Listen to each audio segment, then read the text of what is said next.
Wait just a minute or two here to see if people are going to join this stream. Can everybody hear me? It looks like it. Yeah, that looks okay. It's okay. Veronica Argentieri is here. Alrighty. Well, I will. Veronica, our very own Agent Biafra, who makes an appearance in the Land of Giants. She sent in a question, so I guess we'll start with her. She asks, which mythical creature am I most afraid of, and which do I find most fascinating? So this is an interesting question, mostly because what are we defining as mythical? Because most of these things I believe actually exist, and therefore they're not mythical. I think the ones, it might just be where I live, but the ones I take most seriously are definitely like the skinwalkers of the Navajo myth, especially since people keep seeing them constantly, like every day. So that kind of makes me nervous. Living in Arizona, there's a lot of that kind of activity around. Wendigos would be scary. You should all get the Wendigo from Lonely Places Press, by the way, by Algernon Blackwood. Wendigos would be scary, but I'm not 100% sure they're real. I can't quite wrap my head around what the mechanism is for how they work. You know, I mean, I guess it's like because in some Wendigo myths, the Wendigo is a spirit that that's able to, through suggestion, to possess a human being, to commit cannibalism, right? And in other versions of the myth, it is a hi Maria. In other versions of the myth, it is like a human being who committed cannibalism, and then they morph into this big monster with a deer head. You know, although I don't think the deer thing, you know, that skull with antlers, I don't think is actually in any of the Algonquian myths. So I'm not sure where that comes from, but I can't quite wrap my head around the latter one. The former one, where it's like some sort of like, well, spirit of the lonely places, right, is the sort of folk etymology that we have for Wendigo. The spirit of the lonely places, I can kind of wrap my head around that. You know, it's somebody who's overcome, right, by the influence of this spirit of the wilderness, right, and then they go on some crazy rampage. I can wrap my mind around that. I can't quite. I don't know if I can quite wrap my head around the second part. So Wendigos would be scary if they were real. I'm not so sure that they are. Skinwalkers are definitely real. No question about that. And the whole lycanthropy thing, right? Like nowadays we have all this fiction out there that's about you know, people who turn into whatever, bats and werewolves. Werewolves are big, obviously, because of Twilight, right? But in most of folklore, whether it's, you know, European Christian or not, lycanthropy, you know, people turning into humans is almost always bad, right? Like if you're a Navajo, right, like if you're shape shifting, that is like the worst thing you can do. That is proof positive that you have strayed from the way, brother. If you know, but even in like European mythology, people who if you're turning yourself into a wolf, you know, you're probably a witch of some kind, or maybe you've been put under a curse, right? And you become an animal. But it's never just something cool that you can do, right? It's usually seen as a problem. It's usually seen as contrary to nature. Um, but yeah, skinwalkers are definitely real. What else is there? Bigfoot doesn't worry me too much.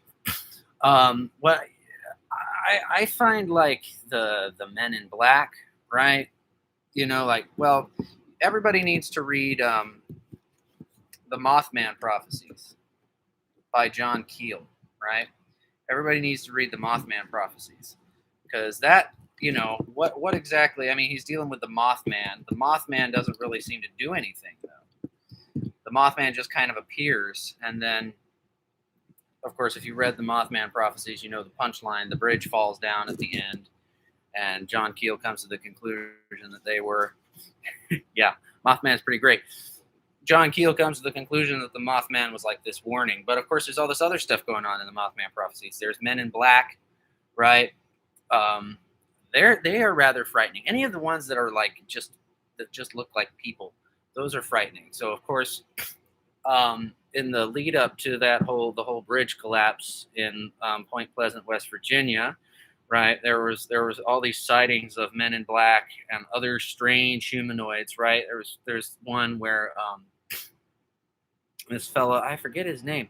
This fella's out on the highway, and he sees a spaceship land, and this guy comes out with a big smile on his face, and he says that his name is Indrid Cold.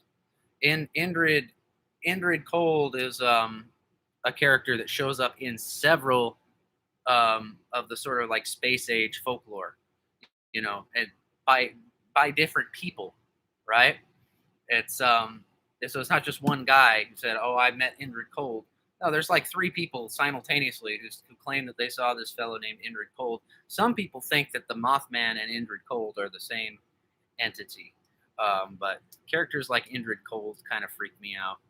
Um, you know, basically shape-shifting lizard people, right? Hi, Jackie. I'm going to sign your book in a minute. And that's okay, Veronica. I understand. Funds are tight. Yeah, any of the ones that are like sort of humanoid, that kind of worries me. Stuff like Bigfoot. Bigfoot seems fairly friendly. I mean, he's kind of, maybe he causes some trouble, but he doesn't worry me too much. Down here in Arizona, we have the Mogollon monster, which is basically the same thing, big monkey kind of guy. And I wouldn't want to get in a fight with him, but they seem fairly harmless. I'm doing two things that I absolutely condemn right now, by the way. I'm drinking water, which you should not do. Okay, water is foolish. It just goes into you and it comes out. Okay, slightly yellow. Who cares? Water is worthless for hydration, but it helps my throat. The other thing I'm doing is wearing a graphic tee, which nobody should be wearing a graphic tee around town. Okay, unless you're a punk. Okay, or I guess girls can kind of get away with wearing graphic tees, but if you're a guy, do not wear graphic tees in public. Okay, they're pajama shirts for you. That is the utility of a graphic tee for the gentleman among us. I mean, really, if you're going to go out in a graphic tee, you might as well just not get out of bed. Okay? If you're a guy. Again, girls can get away with it, but guys, absolutely not. This is a pajama shirt. I'm just wearing it to rep Ursabet and the mystery of iniquity. Anyway, man, what other mythical creatures do preoccupy me? Trying to think. I mean, of course, we published demoniality. That stuff is certainly real. Yeah, I don't know. I think definitely the ones that I would actually be afraid of. Definitely the skinwalker up on the res. That I mean, I've been up to the reservation, and like, you don't even want to talk about him up there because it's very scary stuff, and people really believe in it. And of course, the sort of the modern understanding of everything is like, oh well, they're poor and uneducated, so they can't figure out what's real, right? That's the educated understanding of these things. Hello, Danielle. But I mean, how much testimony do you need? I mean, oh well, I've never seen a skinwalker myself, right? Well, there's a million things you haven't seen yourself, right? I've never been to Beijing. I know it exists, right? I mean, how many people need to have these experiences every single day for thousands of years before you just say, well, yeah, it probably is real, That stuff is really creepy. And there's a little bit of lycanthropy sort of stuff going on in Land of Giants, which you will all get to see very soon. And I hope the Land of Giants is as scary as Skinwalkers are to me. Thank you, Veronica. This is on YouTube too, right? Yes, it is on YouTube as well, Danielle. You can watch it in either place. I had some kind of problem with YouTube, so I had to use a different link. I couldn't use the same one that I set up last week. Technology is impossible. Okay, so we've answered Veronica's question. So let's oh, she also asked me which one do I find most fascinating. Well, definitely the incubi and succubi. Oh, Nolan's here too. Oh, hi, Nolan. Yeah, cryptid, mythical creature I find most fascinating. Definitely the incubi and succubi, because that's just, get yourself a copy of Demoniality. That's just fascinating. They're these sort of semi-angelic beings, right? They're corporeal like us, but they're made of subtle matter, so they can kind of move around like angels and demons, and then they come and play tricks on you and try to entice you to degenerate behavior in the middle of the night, if you will. Fauns and satyrs, fairies, I think they're all of this same species that Father Sinistrari talks about. I honestly think most UFO phenomena is like Fae phenomena or incubus, succubus phenomena. I don't think they're extraterrestrials. I think they're from right here, and I think they're the same entities that we were dealing with in the Middle Ages. I think they just prefer to sort of take on a form that is interesting to the people of that time. Oh, hi, Nadine. How's it going? Your ex said he was attacked by a succubus. Well, I guess it's good you broke up with him. You don't want the succubus to get jealous. How do we watch on YouTube? I don't know. I don't know how YouTube works. I don't know how any technology works. And you know what? It's no badge of honor to understand technology. I know we all make fun of boomers because they don't understand technology. Okay, I mean, if you go to my channel, if you go to Cole Webb Harder, it says virtual book signing and AMA, and it says live. So I guess you just click on that. So just go to YouTube and search my name. I think it should just come up as a live video that I'm doing. Yeah, I know we all make fun of boomers because they don't understand technology, and we're right to do so because it's a willful ignorance, right? But also, it's not really a badge of honor that you know how to do something on a computer, right? Like, who cares? You can't take it with you, right? Okay, yeah, incubus and succubus. I would love to hear, Veronica, I would love to hear your ex's story about being attacked by a succubus. Sounds creepy. Okay, who's next? Let's talk. Well, Danielle is here, so let's sign a couple books and then I'll answer your question, Danielle. Okay, this first book is for Tom Zupasich, our very own Tom Zupasich, who played Tom Zupasich in Kafka.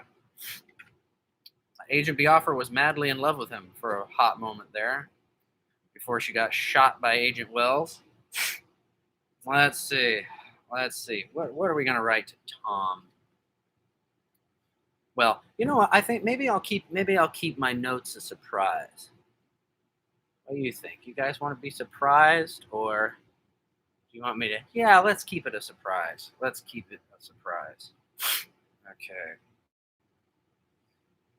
All right, we're going to sign Tom's copy here.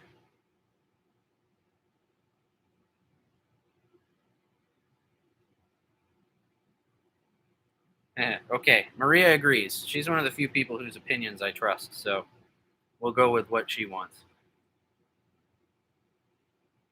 Okay. I'm probably going to, when you guys get these Forgive me if I misspell things, because I find it very hard to talk and spell at the same time. Um, ooh, Jackie wants a drawing. Okay, sure. I'll draw you some kind of demonic snail or something like that. All right, there we go. Tom Zupasic's copy is signed. For those of you that get advanced copies, they're going to be going out probably tomorrow, so you'll get them by next week. And then those of you who do not get advanced copies but just got pre-orders, they should be there by the 11th, definitely. Okay, that's, yes, dope indeed. Dope indeed. All right, who's next? Christopher Weingart. Christopher Weingart. He bought a copy of Demoniality a couple months ago while I was doing the deal. So he gets one. All right. Do a sign there. There's my signature, Chris.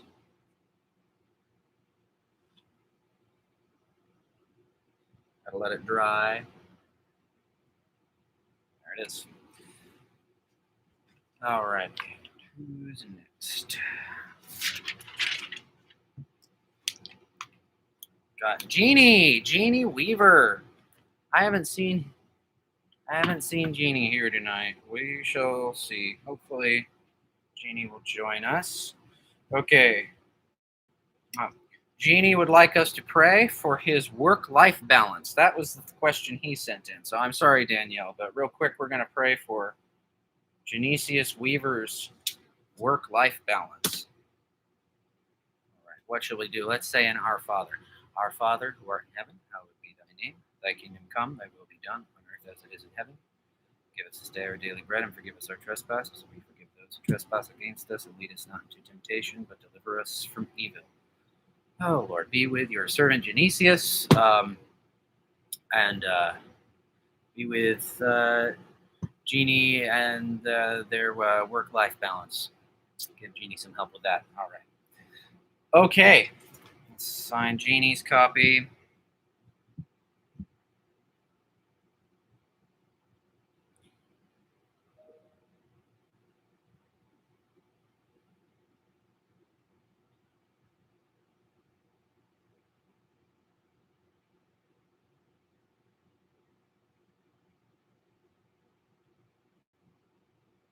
Okay. All right. And then we're going to answer Danielle's question.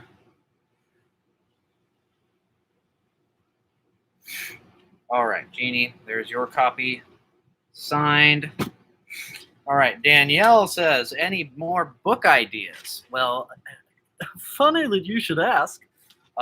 Yes, of course, this is going to be a series. Of course, it's going to be a series because series sell themselves, right? The one book sells the next. So you're just throwing money and time away if you're not writing a series as an author, right? Oh, yes, I've started on the second Ursabet book already. It's not going to be set in the Redwoods. It's going to be set out here in Mojave Valley, Arizona. And, well, it's probably mostly going to be set across the river in Nevada, actually. There's going to be some stuff with the Las Vegas Metropolitan Police Department and the Bureau of Land Management out there across the river. Yeah, I already started on that. I'm shooting for March of 2024 for that. So like every year and a half. I'm hoping what I want to do is have like the book obviously is coming out in September, and then I want to have the audio book out by March of 23, and then the next book out in March of 24, and the next book after that in September of 25, right? So like every 18 months a new one comes out, because annually I think it's too much. I think people get tired of me asking for money. But that's the plan, about every year and a half. I think the next one, hopefully this isn't too offensive of a title. It'll make sense in the context of the book. I'm thinking of calling it The White Indian, because there's all these legends in America of these like white giants, right, who used to terrorize the native people, right? And there are some stories that suggest that the Anasazi people may have been these like light-skinned cannibalistic giants, and that's why the Navajo and the Pueblo Indians had to finally kill them all. Then there's the Siteca, which allegedly used to terror. They had red hair, like bright red, like Irish hair, and they were giants. And they used to terrorize the Paiutes. So they forced them into a cave out in Lovelock, Nevada, and they burned them alive, got rid of them, right? So there's all these kind of, there's all this, it's going to be about like the Nephilim and that kind of thing. So I'm thinking there's going to be like a, I'm thinking like there's going to be like a Nephilim bloodline that's trying to like convince the U.S. government that they're actually Native Americans and not white people like they look like, and maybe one of them gets killed, and there's some kind of a, maybe there's some political intrigue or something like that. That's kind of what I'm thinking. I'm thinking it's going to be the white Indian. I saw a lady the other day reading a book at the airport called The Bad Indian, so it can't be worse than that. And you know, mainstream publisher published that, so hopefully that's not too offensive of a title. I don't know. Okay, let's sign a few more books. Oh, this one is for Molly Tarr out in Tulsa, Oklahoma. Okay. Sign there. There we go.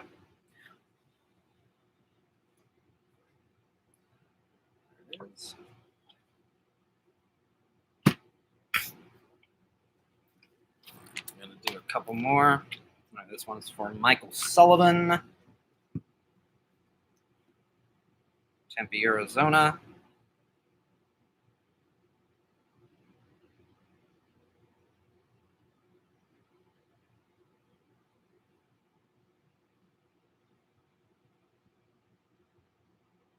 All right. Go. And one more. And we'll answer a few more questions. Who's this for?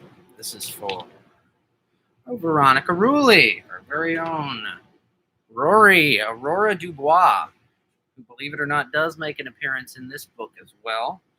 Of course, Rory very mysteriously vanishes in the middle of Ursabet and the Mystery of Iniquity, and there is some flashback in this book that deals with her a little bit, and then we do kind of find out what happens to her, but not really. We're going to bring her back eventually, though.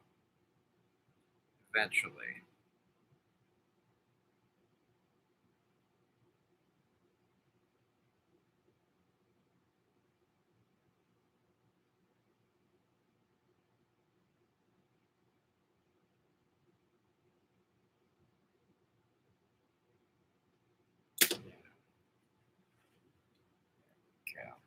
Yeah, Veronica Rulli. You know, originally in the script for Ursabet and the Mystery of Iniquity, originally it was that character was a dude named Oscar with a K, and he kind of did the same thing, and he was just kind of a throwaway character, right? Didn't have many lines, and they were all just kind of very exposition, not very interesting. And then I ran into Veronica at our friend's wedding, and she said, "Yeah, I'm kind of looking for work. I'm kind of looking for a part, you know, cast me in something." And I said, "Well, have I got a show for you?" And I kind of rewrote it a little bit, but see, it was different because obviously I changed the name to Rory, and then she just brought something to the role that was not there originally. You know, she brought this kind of like whiny Valley Girl thing to it. And she's hilarious in this movie, Ursabet and the Mystery of Iniquity. You need to see it because Veronica is hilarious in that movie. She just really good comic relief. Yeah. Alrighty, one more. Let's see who's next. We got Ryan Pigg. I was just with Ryan Pigg. Topeka, Kansas. Alrighty, let's see.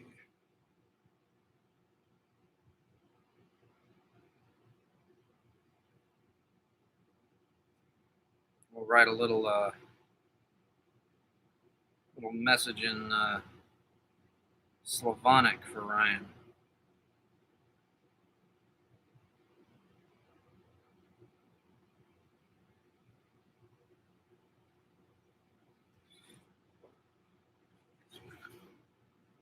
Oh, okay. All right. What else do we have here?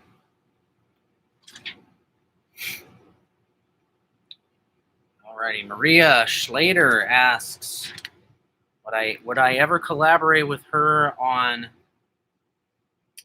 I guess it's how exactly did you put it? A Jane Eyre stream going over all the different versions of Jane Eyre out there. I would absolutely do that. As some of you may know, Jane Eyre is just about the best thing that's ever come out of British literature.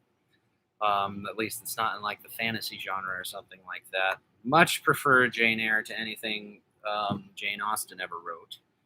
I love Jane Eyre, and I love I love most of the versions of Jane Eyre. There are some out there that are really weird. Like there's one with yeah, Nolan. Yeah, indeed. Jane Austen, it's just they're just sitting around going to parties, being bitchy and gossiping, like there's actually some drama and some emotion in Jane Eyre. There's a lot of it. I mean, it's very melodramatic, it's very gothic, and Jane Austen is all Regency stuff, So it was a much lighter time, right? Before the Victorian era, before everything got dingy and sad in Britain. So yeah, Jane Eyre is vastly superior to anything that Austen ever wrote. The novel is great. You should read the novel. You should read the novel several times so that you can get different copies of it that have different illustrations and cover art. Maybe we'll publish Jane Eyre sometime. That's public domain. Maybe we'll do a copy of Jane Eyre. That might be fun. I would have fun designing the cover for that and typesetting it. But yeah, there are many versions of Jane Eyre in the film world, and Maria has seen more than I have. A couple of them are pretty bad. There's one with I get them confused too. There's one with freaking Kieran Hines, which is a terrible choice for Rochester. Like he just doesn't look the part. He's too like, I mean, I know everybody in Jane Eyre is supposed to be ugly, right? But like he is taking it a little too far with Kieran Hines. He just doesn't work.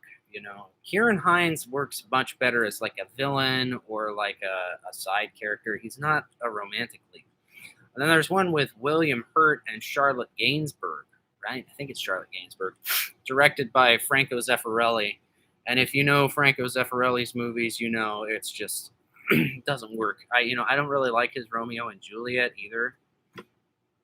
I don't know why all of his movies look really cheap and seem to like go too fast. I don't know. That one's not good. The one with William Hurt is not good.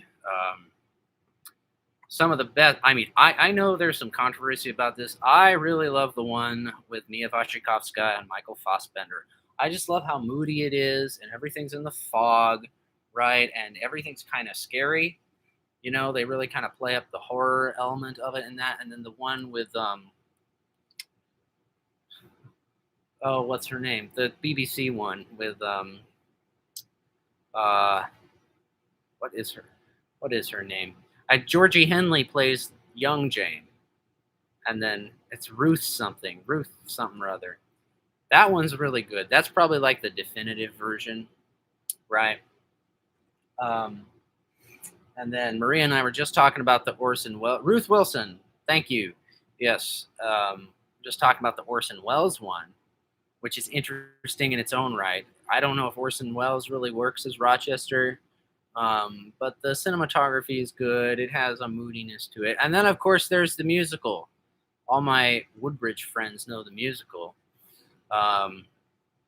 which is not really very good. It could use some more rewrites, but the music is good. The music is good, and it has see, Jane Eyre is all about the mood, okay? Jane Eyre is a mood piece. You have to capture that foggy, we're on the moors, we're in Yorkshire, you have to capture that mood. You have to be afraid of the Gitrash, right?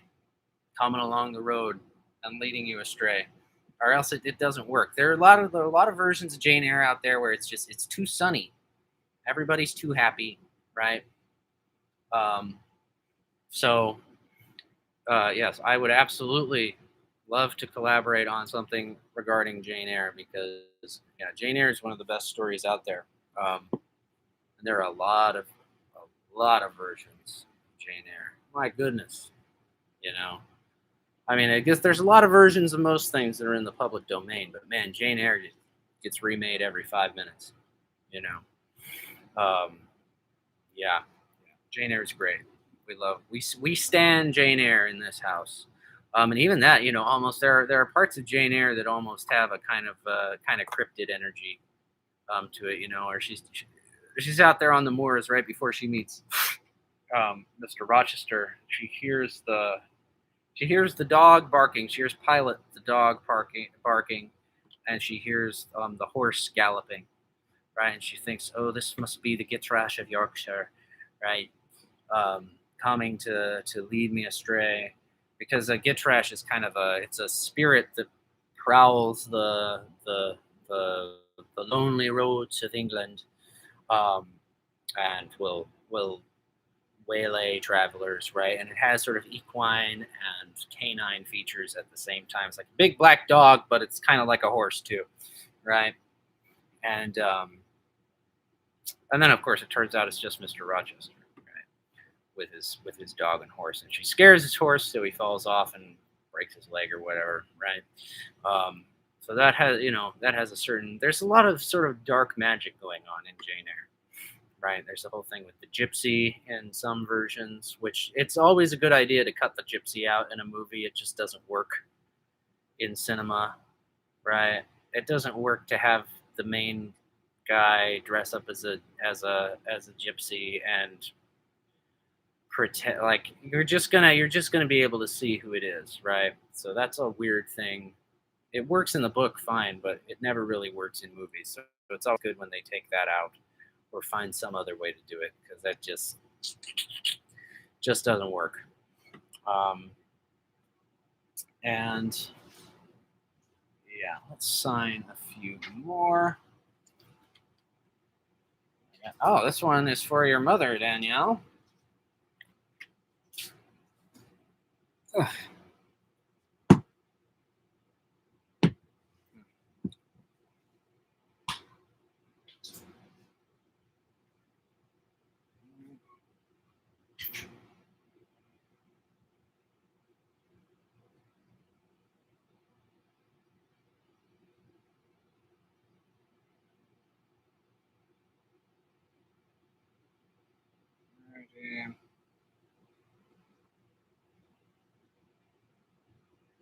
Speaking of cryptid energy,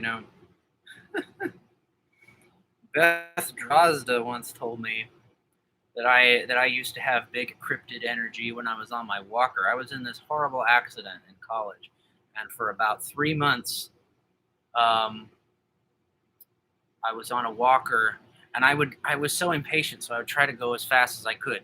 So you could hear me rattling down the hallway at school, right? And Beth was always like, "Yeah, you looked like some kind of cryptid crawling down the hallway," because I'm very lanky. So there it is to Helena, my godmother.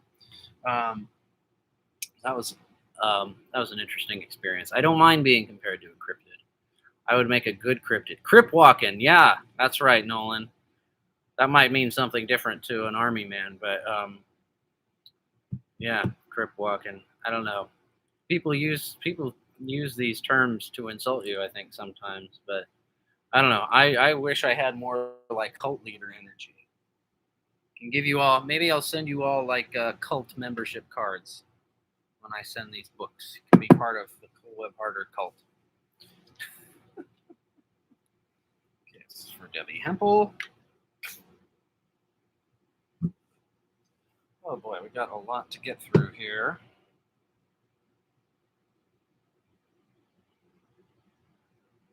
Okay.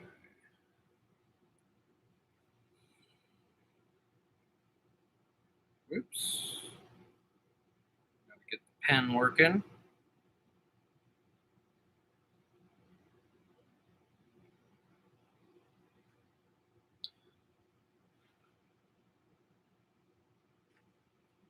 we go.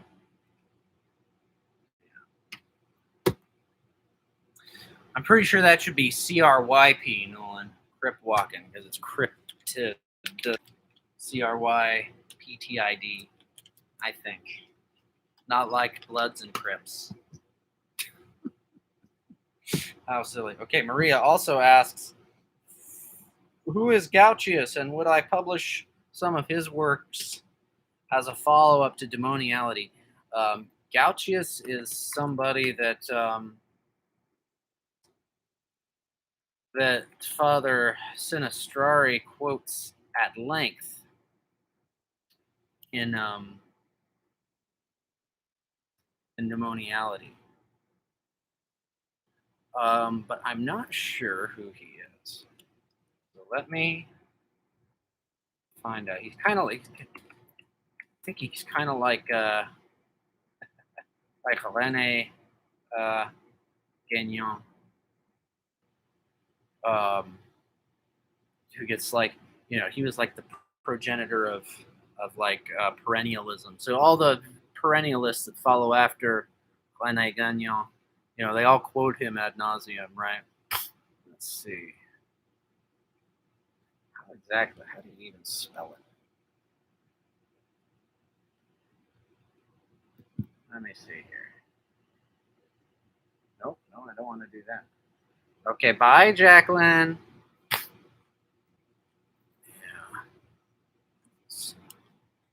Yeah. Because I mean, Sinistrari, he was in the 17th century, right? So he, some of these people who he quotes, their work may not have survived. So I really don't know. He quotes him over and over again, and he quotes Cajetan a lot. It's always an interesting read. All right, bye, Danielle. Yeah,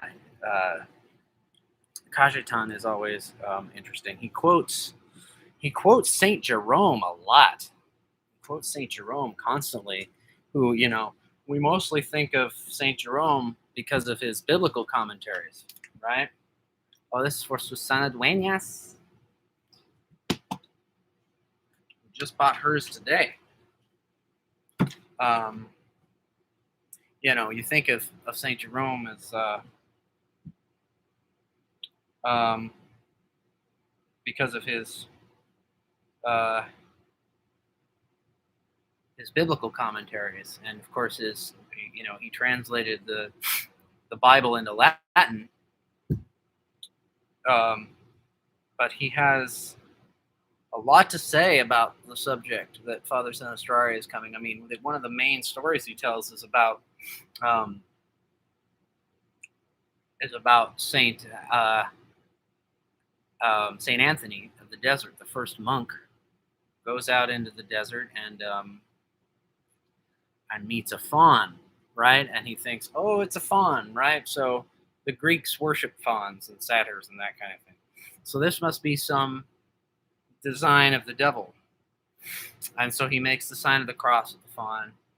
And instead of running away like a demon would, the faun bows, right? And says, we've heard of you. We've heard how holy you are. I come from a race of people. We know the true God. We know you're a servant of the true God. When would you please pray for us, right? And then he flees into the desert to go find his people. And that, of course, causes St. Anthony. He curses Alexandria, says, woe to you, pagan city that worships fawns and satyrs and goats instead of the true God.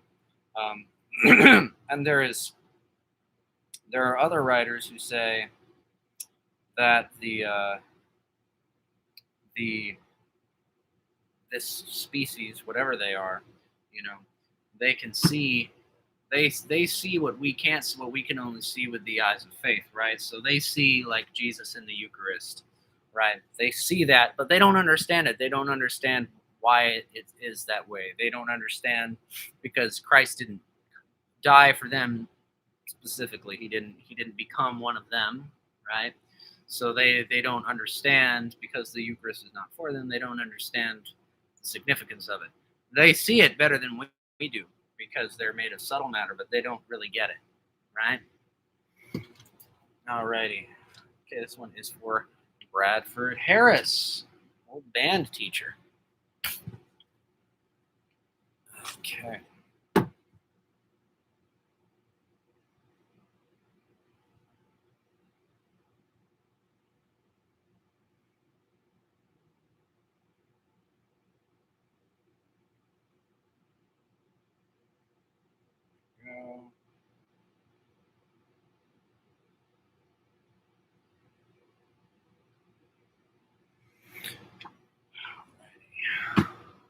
Who's next?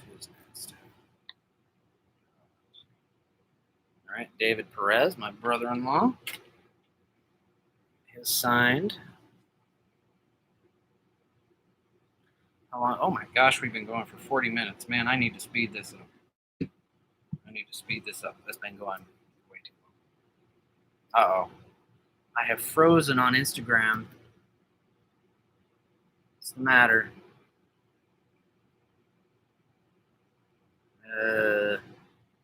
I don't know what's happening over on Instagram. Seems to be having a problem. Hopefully it's just an internet thing and my phone isn't freaking out. Man. Technology is such a drag. Okay, come on. Keep going.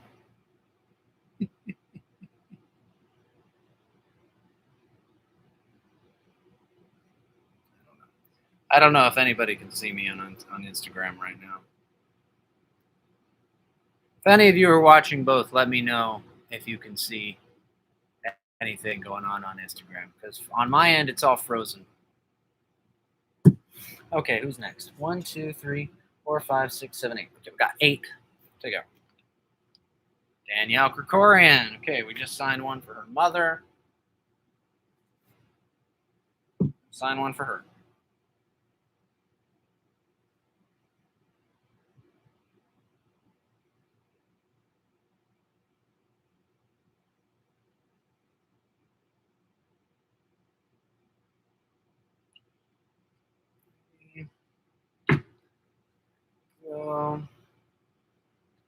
Okay, I may just have to. Instagram is frozen. Okay, thank you, Maria. I'm just going to close that and start another one.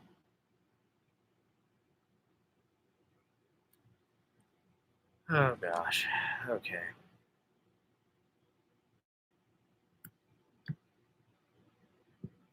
Bear with me a moment here. I don't know what the deal is with Insta.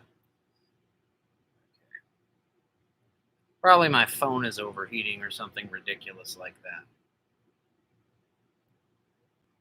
Okay. Share that. All right, let's try this again. There we go. Start. Good grief. You are now live. Okay. Somebody tell me if I'm working over there on Instagram.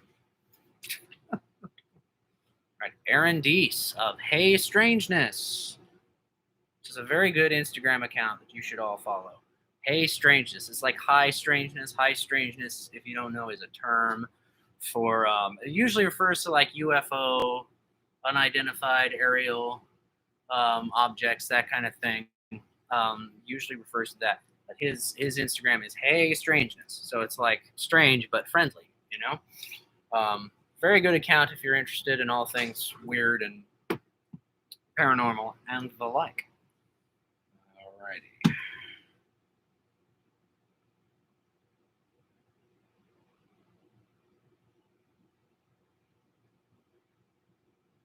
Signature again for Mr. Aaron Deese.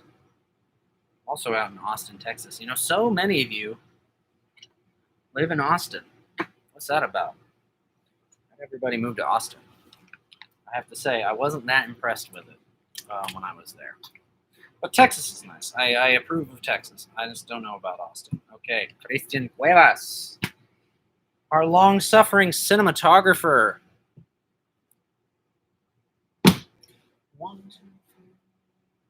4, 5, 6. It's up here. Okay, here we go.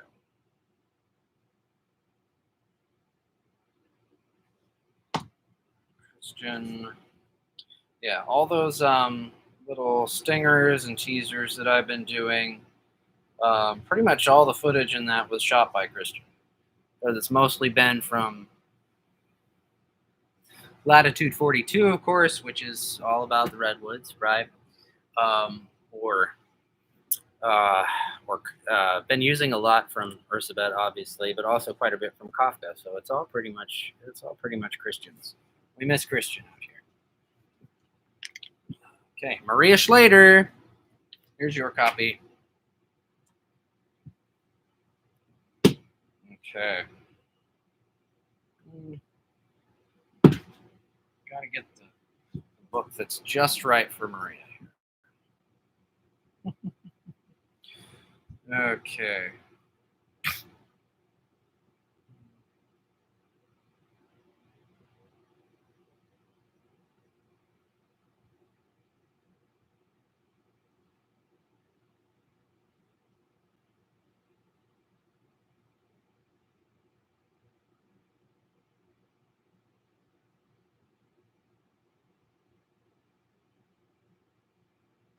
Righty. Big old signature there. There you go. Yeah. Maria is one of our advanced copy recipients. So you'll probably be getting it by next Saturday at the latest, probably. All right, Emily Reese Castro. Also getting an advanced copy.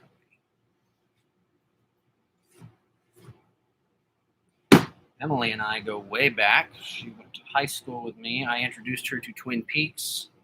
That was her personality for a while. I was very proud of myself. All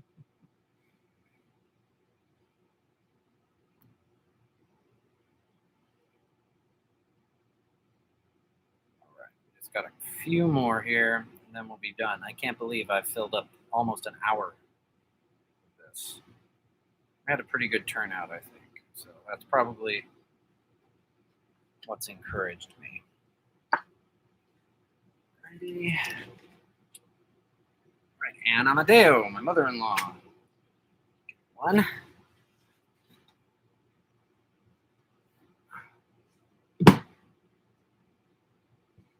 Dokie.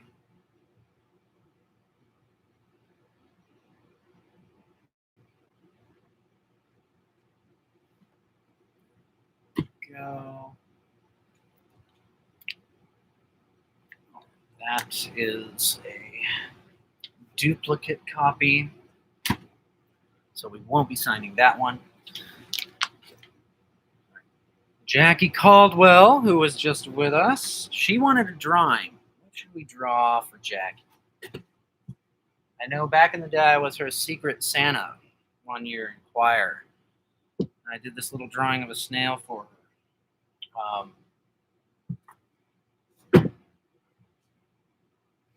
Let's see, what shall we draw for Jacqueline? Maybe, I don't want to do a snail again. Maybe something redwood themed. Well, let's do this. Let's draw a redwood, and then we'll draw secret villain of this whole book.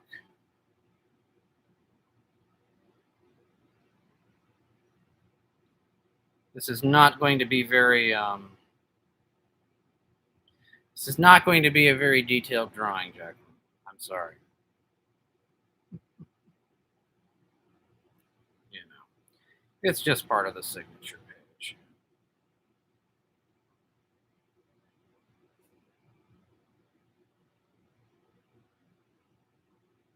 Yeah, I think we'll draw our bear man down there.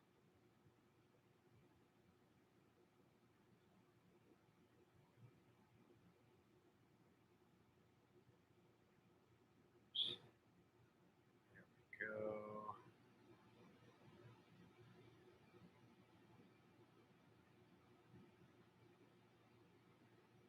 So you got a little tree and a little bear man, and my signature. You can take that to the bank. Okay, we've got. All right, last one is for Rob Delaney, my old high school choir director. I have to say, I do miss performing sometimes. Chant is not the same as performing.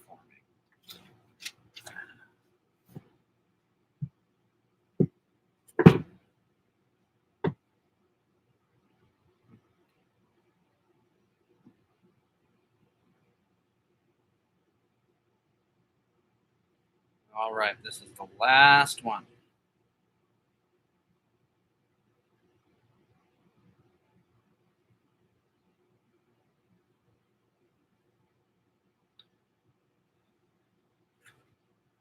All righty, there we go. Okay, so we filled up practically an hour with this, so I'm rather proud of myself. Yeah, so those will be going out pretty soon. If you got a pre-order, it should be there probably a little bit before the 11th, honestly, because I'm kind of tired of having the books around. They take up a lot of space, so they'll probably be out sooner rather than later. And then if you got an advance copy, it should probably be there by next Saturday. Alrighty, I am going to log off now, and I will see you all later.